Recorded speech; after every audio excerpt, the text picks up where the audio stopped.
recent years, quality issues have been more pronounced in the capital project industry. There is evidence of systematic quality problems and major concerns that construction projects lag in quality management compared to other industries. In this presentation, Working Group 2101 will characterize the state of quality management in the construction industry, explain the need to rethink quality management, and explore different paths to improving overall quality within capital project delivery. Here to present for the team, please welcome Steve Cabano.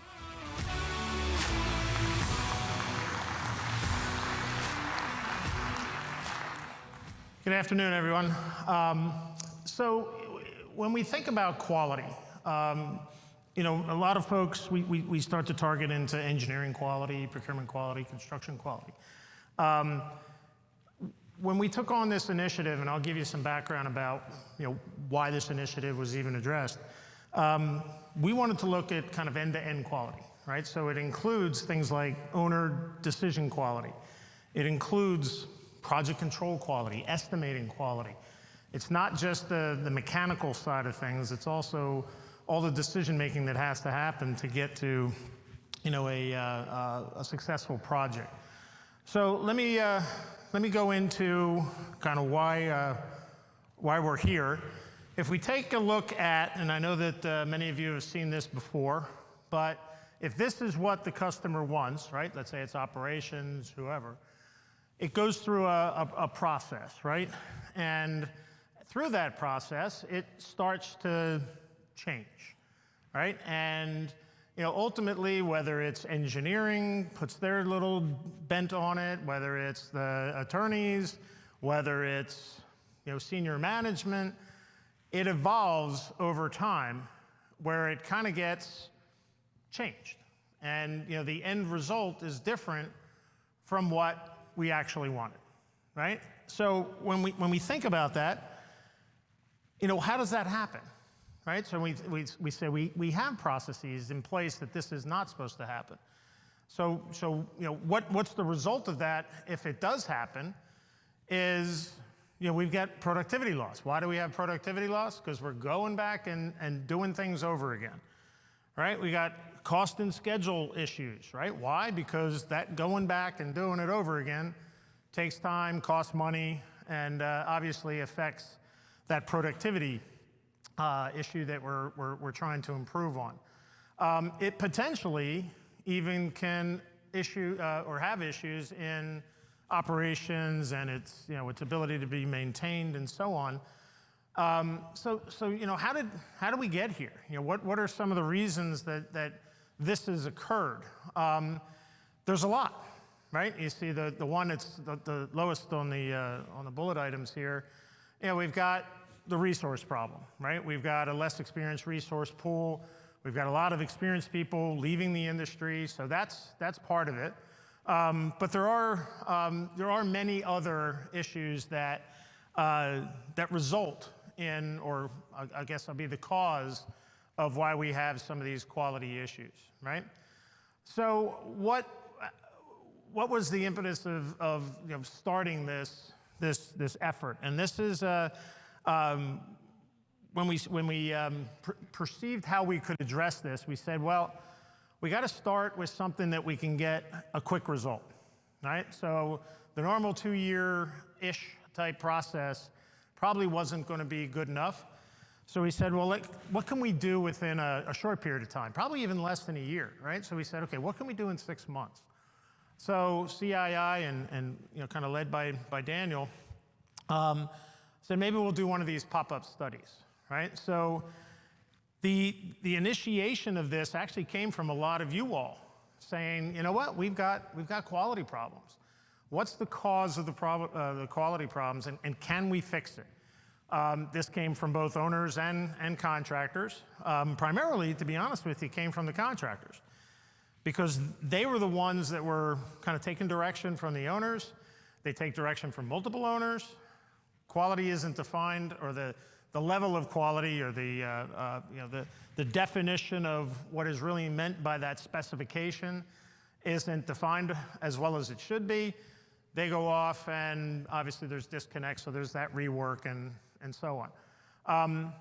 So when we brought this to the attention of CII, a lot of people said, well, we've done stuff on QA/QC, right? And basically what we said is, well, that's great, right? If your quality control process is working, it's catching these defects.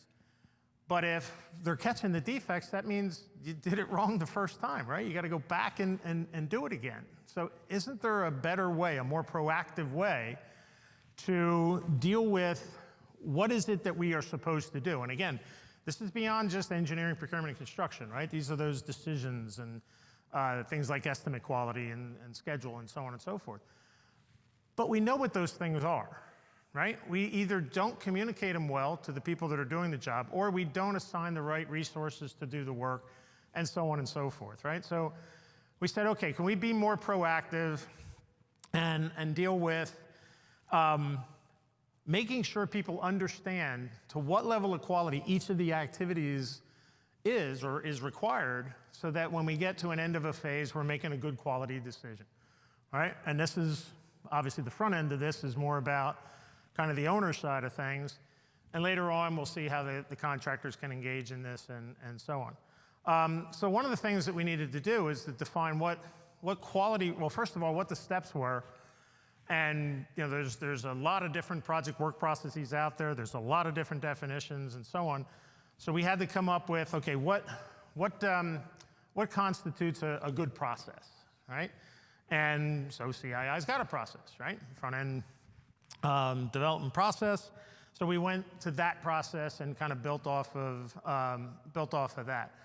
But then we basically said, we've got to make sure that when an activity is identified and we put a definition to it, does that definition provide enough information so whoever's responsible for it can actually do that work and do it right the first time, right? That's a challenge, right? Because it may need more than just a sentence or a paragraph to say, okay, this is your job or this is your function. So a lot of this, if you think about the Swiss cheese model in safety, right? And I think most of you all kind of understand the concept that we've got a lot of practices and protocols and human behaviors and so on, but every one of them's not perfect, right? So typically a safety incident occurs when all those holes line up in the Swiss cheese. We see the same thing on quality, right? We know what there is, what the right thing to do is. We know how we should communicate. We know what, putting roles and responsibilities together. And we know that there's behaviors to get all that stuff done. And yet, we still see defects, right? And if you think about the defects that we have in our industry, if you kind of correlate that to other industries, you think the aerospace industry would get away with as many defects as we see in our projects? Probably not. Or the medical industry, or take any other industry. So why? Why is that occurring? So that was part of the kind of the genesis of the effort. The one thing also we said, again, going back to the QA/QC processes, we say, yeah, we've got great inspectors and so on. But if the inspectors are catching things, again, we're not doing it right the first time. And that's what we wanted to try to get to here. So we went to the CII board back in, I guess, the end of last year. And we asked, could we basically start or conduct a pop-up research with the idea that if we could study this and kind of get a foundational start on this quality initiative and present at this conference here, would that be a good thing to move forward with? We got approval to do that. We put this team together, the CII working group. We do have a number, WG21-01. So this team kind of initiated, if you think about it, by the time the Board of Advisor meeting was done and we put the team together, we started about the beginning of this year. So roughly six months ago-ish, 7 months ago. And then I'll kind of give you the process that we went through to get there. So one of the first things that we had to do as a team is say, okay, what's the value proposition on both sides of the equation? And We say owner, and then we also see the contractor, which would include vendors and so on. So obviously, if you think about the owner side, right, if we're constantly going back and fixing things, we've got productivity loss. And was just talking with some of your colleagues here, and we're addressing that now by putting more inspection. We're putting more resources to making sure that we get it done the first time. But are we putting that into our estimates? Are we putting that into our resource plans? And in most cases, probably not, right? We think that when we plan something, we're going to get it done the first time. We're not going to have a whole ton of rework. And yet that's what we're experiencing, right?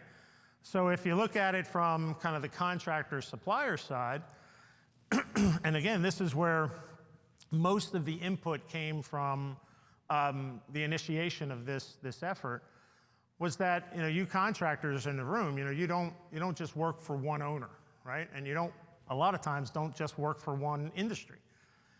So the quality expectations that your client, whoever that may be, whatever industry or project that they're executing, might have a different level of quality, a quality expectation. Again, it might be that you get, okay, use standard 2106, but even those standards leave room for interpretation. And if we don't do the right things in clarifying what quality means from an owner standpoint, clarifying to the contractor what our expectation is, then it's left up for interpretation, and a lot of times, we miss. And what that causes, again, is that rework and that loop back. So there's a value across, and again, you can take that to the supplier side as well. So there's value across, the whole chain of events, the owner's project work process, the supply chain, and so on. So what did we do? All right, so the first part of this is we put this team together. We worked for about 3 months in creating kind of a foundational work process. Now, to be honest with you, we didn't start from scratch. So when you see some of the deliverable here, some of you are going to notice that it looks a lot like your project work processes and so on. So what we tried to do is to say, what is from an owner side, what is the work process that we have to kind of execute to? So it's going to be, if you're CII, it's the front-end planning. If it's IPA, it's front-end loading. But you're going to see similar type of 5 phases, right? So we said, let's start there, but then let's take that down to the next level. What are the activities, the deliverables that we need to get done, and in what sequence, and to a large extent, who typically is responsible, right? And can we define that well enough to minimize some of that churn or that confusion that we have in each of these practices or each of these steps? So when we did that, we had 5 phases, roughly 20 activities per phase that were sequenced over the duration of that particular activity. And then it went out to, and I'll explain this a little bit later, but we went out to a couple of workshops and got more input. So we started out with about 110 activities. We ended up with about 184 at the end of the effort. It's not done, right? I mean, in 6 months, what we wanted to do was to get a starting point that we could launch other research and other efforts in this area. But we wanted to try to at least get something that we can agree to that, yeah, this is a decent foundation to start with, and then we'll kind of take it from there. So this is a work in progress. So how did we get from that 110 to 180 something? Is we conducted a series of workshops. We also presented at a couple of the CBAs. This process is really geared towards the downstream and chemicals side, so we presented there as well. So we had 3 workshops. Some of them were virtual, some of them face-to-face. Roughly 60 participants or 60 different organizations and people from the organizations that they represent, inputting into these processes. If you were part of that process, you may notice that some of your input may not make what's up here. That information is not lost. We had to screen through some of the data and the inputs, and we did our best at kind of coming up with the common kind of details and so on. But we didn't lose any of the information that was provided, so that when we do go to the next phase of this, we can reevaluate whether those inputs are of value and so on. So when you look at who all kind of participated in this, and there's representatives from all these companies that are up on the screen, it's a great cross-section of the industry, right? Whether that's owners, contractors, suppliers, academia, consultants, and so on. So it's a cross-section of everybody that that's sitting in this room. So good stuff, right? I mean, it's a great opportunity for people to say, okay, what are those steps, and what does quality mean to me as we progress through a project process? So a couple of the other objectives. It's really hard to say, okay, each project is going to have the same kind of level of quality expectation. So what we did say is there or are there data or references or research out there already that exists that we could tie to these various activities and say, okay, if you want to get better alignment on an activity, go to this reference, and then agree to what level of quality that you want, but use that reference as a potential guide. So we did that in two tranches, if you want, right? The first was CII information, and I'll show you this all in kind of an end result here in a second. So we said, okay, what CII research is out there that can link to these various activities? I think we all agree that over the years it was a struggle because of just the mass of information that CII has developed, that it's hard to find the thing that you want at the time that you want it, right? So this process now, if we mature it to where it could be, if you're in phase 2 as an owner and you're looking for something like an alignment, and that activity talks about team alignment, then it'll automatically link you to the alignment thermometer and that research. That was what part of our effort was with these 60 some odd people, to get that CII input. Again, it's not perfect, it's not done, all right? The second tranche was what other industry references are out there that we could also link to, right? And the best example of that is estimating, right? So if I'm looking for a class of estimate, at different phases of the project, what was out there that could help us in better defining what our expectation is for that class of estimate? It was AACE, or the Association for the Advancement of Cost Engineers, and their cost estimate classification system. So that's also linked, if you want, to that activity. It doesn't mean that, because we know that companies have different classifications of estimates and so on. It's not to say that you have to use that one. It's just to say that if you want to get clarification on what a class 3 estimate is, then you have a reference there if you want to use it. But what we also wanted to do was to say, okay, wait a minute. That's going to generalize everything, and that's not perfect, right? Are we really solving the problem that way?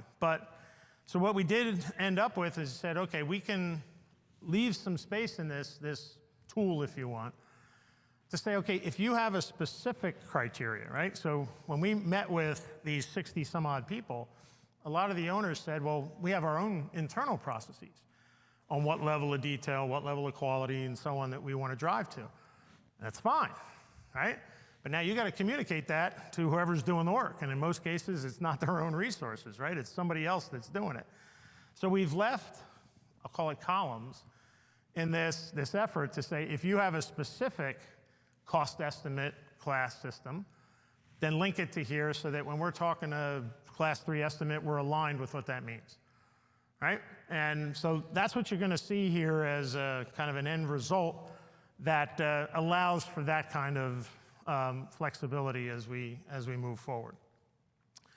All right, so this is what we've ended up with, and I say ended up. This is where we are at this point, okay? Because it's not, like I said, it's not a complete product. So we did start with a 5-phase process, and most of you should be familiar with this, whether it's the front-end planning process or, as I said before, IPA's front-end loading or so on. What we tried to do is at least say, okay, most owners have a stage gate process, and there are certain requirements to get from one phase to the next, and there's a series of deliverables and activities that support that, right? So if we do those correctly, then we should minimize the amount of rework, right? If we do those right the first time, we should be getting there in a much more efficient manner. So the way this works, it's not all automated yet and so on, but you can click on any one of these phases, and if you do that, what comes up is a flow diagram. And again, most of you, or many of you in the audience, recognize this, right? Because you've developed your own processes, or even Pathfinders maybe helped you in developing your processes.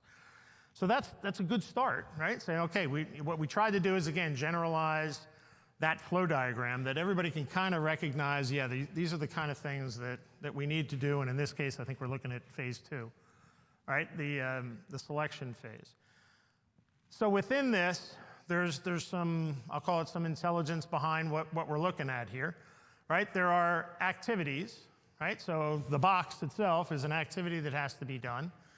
There are other, I'll call it icons if you want, that support, let's see if this works. There we go. There's also a number identification at the top. That ties to this matrix that I'm going to show you next. And then there may be drill downs, right? And the drill down is that if you can't define the quality in that activity within the definition part of that activity, then you may need further explanation with a lower level drill down. You also notice on here that some of these things look like little team meetings. That's exactly what they are, right? They're meetings. There's some things in here that are diamonds, right? Those are decision points. So it's the typical kind of flow charting process.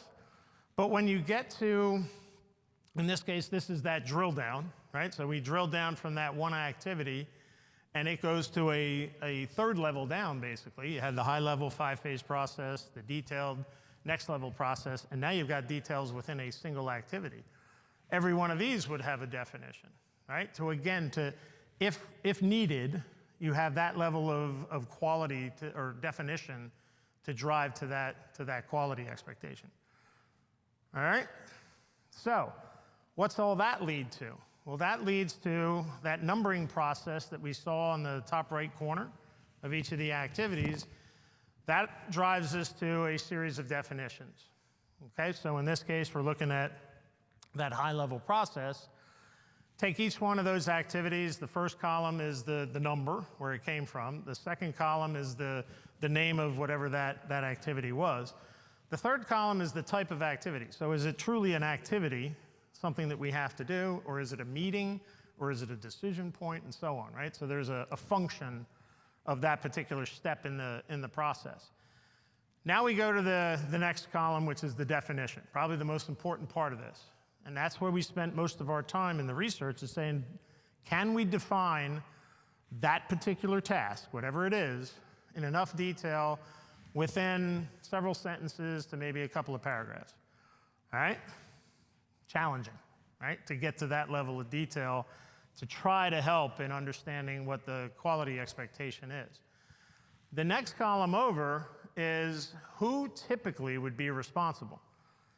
Now, we realize that depending on from an owner standpoint, depending on how you're organized, what your internal capability is, what your contracting strategy is, and so on, whoever, that responsibility may change, right? And who's got that task.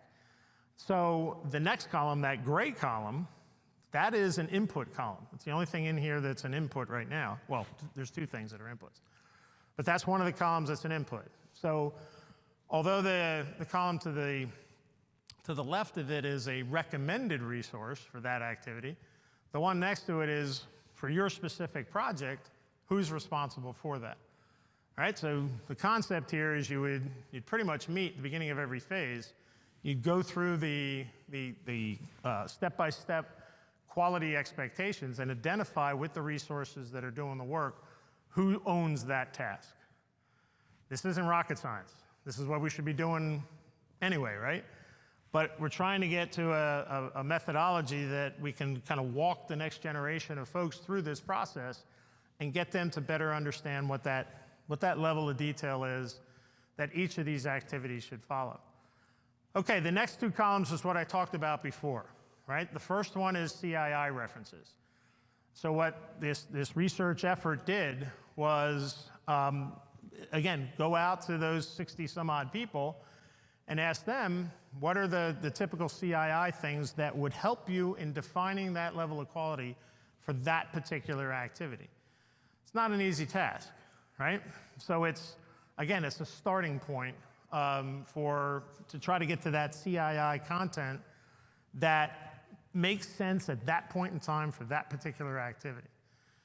The next column over is that column that was a reference to other industries, right? Other industry societies. So I mentioned AACE. It could have been PMI, the Project Management Institute. It could have been, I think when you get to more of the technical details in here, it might be PIP, right? The Process Industry Practices, or others, right? But it's a place that you could go to get a little bit more information. It's a starting point, right? Neither one of these two columns is finalized yet. You just didn't have enough horsepower and time and so on to get there. The last column is the one I was talking about earlier, that if you have specific details, guidelines, procedures, whatever it happens to be that are company specific, and that's what you want to drive to, then that's what should go in that last column there, right? So those two gray columns are input areas within this matrix. So I probably stepped on a lot of these other slides here, but yeah, so there's the kind of a bigger picture of it.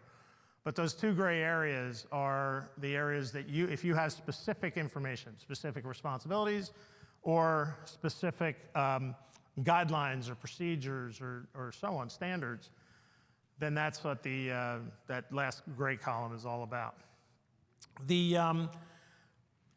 This also exists in those drill downs. So if you look on the left side of this again, right, you see the kind of the main activity, and it might be, in this case, I think we're in phase 2, so a 2.3 is the activity. But if 2.3 had a drill down, then there's a 2.3.1, a 2.3.2, and so on, and those are the activities that are below, and they also have definitions. Because the concept of the drill down was that, again, I couldn't define it enough at that level. We needed further information lower, so that's where some of that resides, is in those sub-activities. And even those sub-activities might have references that, because as an example, excuse me, you might have develop a phase 2 project execution plan. Well, there's a lot of detail that goes into an execution plan at that phase, right? So you probably can't define it all at that one activity level. You might have another activity level that goes into the details of each of the components of the PEP at that point. A couple of other things, right? So that's the, this was for alternatives analysis. Again, it's really hard to define that within the higher level activity, so there's a drill down for that. The other, let me go back just one other thing I wanted to identify here. So this is going to be published back out to you all here shortly after the conference. And you notice up on the top right corner, there's a feedback button. As you go through this, we're going to want your input, and I'll talk about this here in a second. We're going to want your input, and but that's how you get the input to us, is you click on that feedback and tell us what you like, what you don't like, what should be modified, and so on, so that we can hand this off to the next group, which most of us are going to be part of anyway, most of the pilot team. But that's kind of the mechanism that'll be available to get feedback to this group so that they can kind of take it from there. All right, so where are we going from here? All right, the thought process from day one was that this pop-up research effort was going to be a foundational type of effort, right? It's going to kind of get us started so that others can kind of drive into the detail and kind of fine-tune this. So there is a research team already, I think it's RT406, is kind of primed to kind of take this and then and run with it. So it's not just going to be a toss it over the fence. There's going to be an overlap and transition for them to look at further definition within the tool. One of the ideas too is that maybe we take the the top 50 CII tools, whatever the number is, and make sure that they're linked accordingly. We just basically took input from those 60 some odd people. Maybe there's a way to go the other way, right? Let's take a look at the CI tools and see if they do have a home. We went the other way. We looked at the process and then what CI tools work that way. Potentially one of the efforts here is to come the other way. And maybe that's either the CBA, the quality CBA might take that on, or the research team. So all of this can be instituted, if you want, into a web-based type of an approach. Whatever tool that happens to be, but you can actually take the work processes instead of having to go to an Excel spreadsheet. They could all be linked right from the work processes. And again, we know that many of you have that structure already, so maybe it's just using the CII ties and the further definitions that might help in your existing processes. Another potential area is, oh, and by the way, so in that work process, there could be icons that link off of that would be the CII tools, the other industry practices tools, and so on and so forth. So it can be a very kind of user-friendly type of an application. One of the things that we did identify is that there may be some gaps, that there is no research done, right, for one of the, or several of the activities. That, again, can kind of stimulate a next round of research within this area, that whether it's CII didn't study it yet, or somebody else, or maybe we just don't know if there's actually some other organization out there that's looked at it. But what has been identified, and as part of our final deliverable back to CII on this, will be kind of a gap assessment. What did we have, what didn't we have, that could link to these various activities. To me, I mean, I'm a training fanatic. What a great training tool if we can create this, right? That we can actually walk people through the steps of what that activity really means, who typically is responsible, what does it really mean from a quality standpoint, and then educate folks on, if we are in this brain drain environment, which I think we are, now we can start to kind of get that next generation of folks engaged in this quality initiative. The last one here is kind of, this was just a brain you-know-what, is potentially having a scoring system, right? Almost like what I have here, QDRI or QDRS, where you have all these activities. Have you communicated to the person that's going to do the activity? Have you communicated what that interpretation might be? Right? If you haven't done it, obviously you're going to get a poor score. If you have done it and you've got clarity with who's going to do it, right? Whether it's your project team member, a contractor, a supplier, a consultant, somebody that's a service provider for a function, make sure that from an owner's standpoint that you've closed that potential gap of knowledge or communication, and you score yourself on it. And you're saying, well, I got 180 some activities. Yeah, but you could do it phase by phase, right? You can say, okay, do we have a good business case coming out of phase one? Have we communicated that to the right people? Have we made a good decision? Whether that project moves forward or not, and so on and so forth down the line. So maybe you're only looking at 20 to 30 activities at any phase to score, right? And I know it looks almost overwhelming to people that says, I got to talk with the people that are actually going to do these 180 activities. Yeah, but you're not dealing with all 180 of them right up front. You're doing them in kind of phase by phase, or activities, a tranche of activities by a tranche of activities. So anyway, that's a potential that could kind of take the next step forward and doing some kind of a tool type system. I personally really like the web-based type approach, because I am one of those people that, when we're looking at, okay, what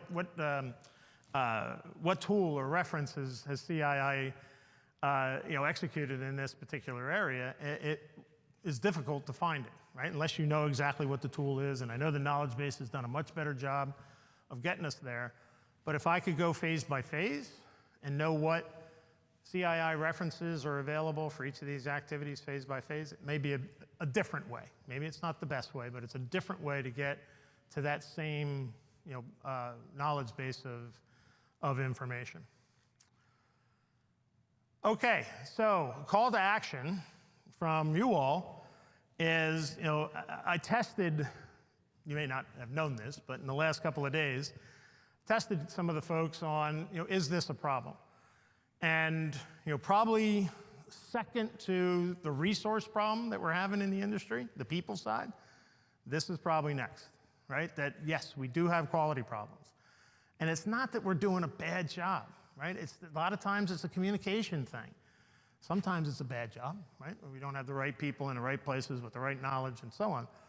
But across the board, everybody says, yes, we have to work on this to get it right as close as possible, get it right the first time so we minimize, hopefully eliminate, but minimize that amount of churn that we have. So the call to action to you all is get engaged, right? Now, you may not have the time commitment and so on to join RT 406, but I know RT 406 is going to reach out to do further workshops to take one of these next steps on. Participate. If you can't, get somebody who is responsible for, it's not necessarily the quality person, it's the people involved in each of those activities. They're the ones that need to be engaged in this. Download this tool when we get there and then comment on it, right? It's not necessarily coming to me, it's coming to the team, and the team's gonna take it and, again, tweak it, fine tune it, and so on. And that's that feedback button that we saw in the top right-hand corner of the matrices. And this should be everybody, right? I mean, it's not just an owner issue. It's not just the contractor, the suppliers, the consultants of the world. We all need to get engaged in this so that we can make that kind of that step change in quality and stop stop pushing defects down so that we have all this rework and so on. That's where we are. All right, I think we've got plenty of time for. All right, thank you very much, Steve. Sure. I'm gonna steal one of these while you're asking me stuff. So, question for you. When you developed your workflow and your list of deliverables, what size projects were you considering? Small, mid-size, large, mega projects? Yeah, no, it's a great question. So we based it off of well, first of all, it was a downstream and chemicals environment. I think I had mentioned that. But it was, let's take the large project and then fine tune it down to smaller projects. So it was in those several $100 million type environment was where most of those activities evolved from.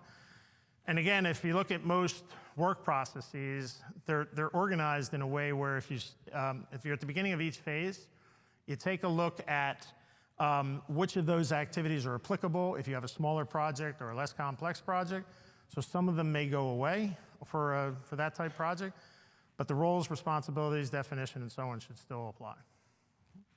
And then you mentioned this was made with downstream in mind. Yep. Do you see this effort applicable across other industry sectors? I do, but part of, and I think we heard it in one of the presentations earlier this week, a common language is still a problem within our industry, right? So if we're talking oil and gas type projects or chemical, and then we want to try to use a similar type process for maybe pharmaceutical or healthcare, it may need to be tweaked a little bit for industry to industry, but the concept should apply across any industry. A couple of questions on how this relates to other CII existing processes and documents. Do you see this as a refresh to the CII FEP toolkit, which is web-based application that already exists? I'm going to plead a little ignorance because I don't know exactly what that is, but it should augment, right? I mean, we don't want to reinvent the wheel, but when our team kind of looked at stuff, we basically said, is there something like this out there? And to the level of activity by activity, definition by definition, in those work processes, we didn't see it. Maybe we missed it.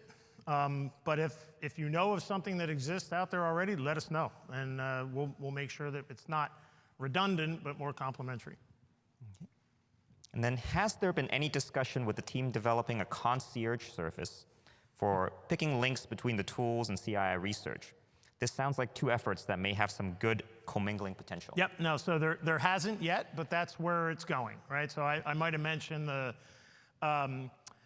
CBA, the quality CBA, some of the other groups, but the concierge effort should also be kind of involved in the next phase and say, okay, how can we integrate this into, if we're going to package CII content into different knowledge groups, then it should tie to this somehow, right? And that would be the next evolution of where this heads. Do you see the opportunity to bridge proactive quality management in a direction that parallels what has been done for safety? 100% yes, right? I mean, I mentioned the Swiss cheese kind of model, but I can't say we solved the safety problem, but we have definitely done great things in safety. And how did we do that? We made it a focus. We made it a requirement that you had to have a certain level of safety, recordable incident rates and all that kind of stuff to even work on our jobs, right? To what extent, I don't know, but we've got to get there. Because if we can't build in the quality in the way that we used to in the past, we're going to have to make a change so that people understand how important this is. And we can't say, well, this is good enough and just push it down to the next person and then they do the same thing and the next thing you know, construction's left with all these problems and they actually go all the way back to, could be an owner decision, it could be an engineering effort or whatever. People have to recognize, and I think it's part of the reason why we're in this environment to begin with, is I don't think people understand that chain of events and how important it is to do it right the first time and how important that is for the person that kind of takes that piece of information and works with it and then so on and so forth. And that's how we improve safety, right? I mean, it was all those layers of Swiss cheese. Hopefully we've closed the holes in the Swiss cheese and we're seeing the benefits of that. We got to do the same thing in quality. So follow up to that question, do you see, or what are your inklings on first steps to focus on and measure to get to that? So, say that again. I got the measure. What are some things?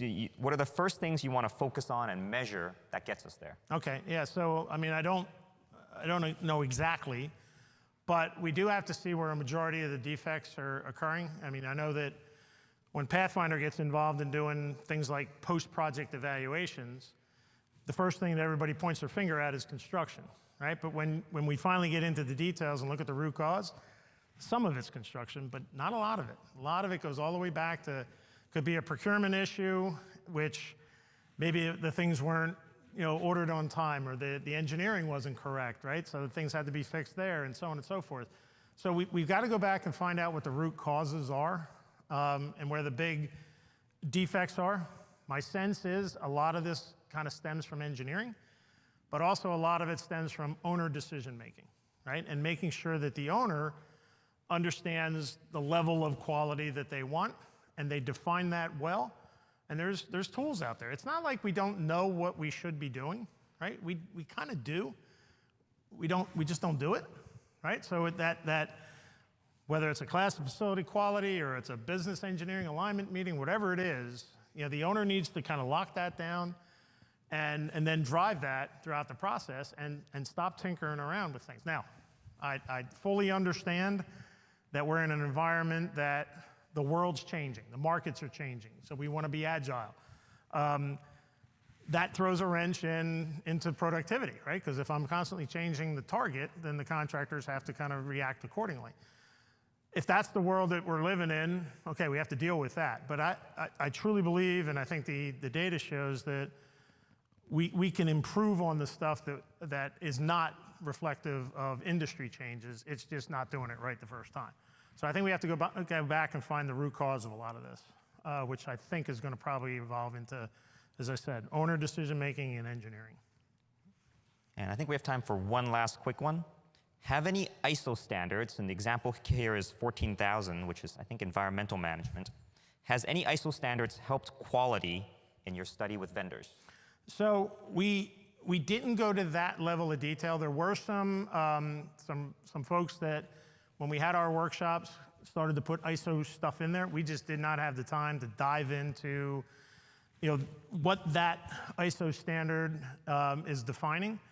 But I do see that as being kind of the next step. We've got that data, as I said before, of people that said, hey, there's industry standards out there that we can work with. We just haven't gotten to that point in the effort. All right. Well, we're out of time for questions, so thank you very much, Steve. All right, thanks, everyone.